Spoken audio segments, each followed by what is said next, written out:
आपल्या शिक्षणाचा उपयोग आपली भारत माता घडवण्याचे माझे स्वप्न ब्रिटिशांना आपल्या देशातून हाकलून देणे हे माझे ध्येय होते. ब्रिटिशांना आपल्या देशातून हाकलून देणे हे माझे ध्येय होते. भारत माता की जय.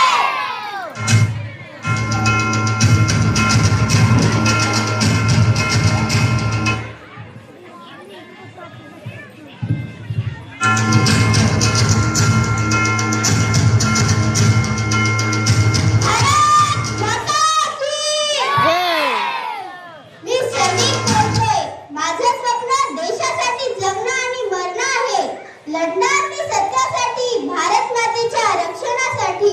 लढणार मी सत्यासाठी, भारत मातेच्या रक्षणासाठी.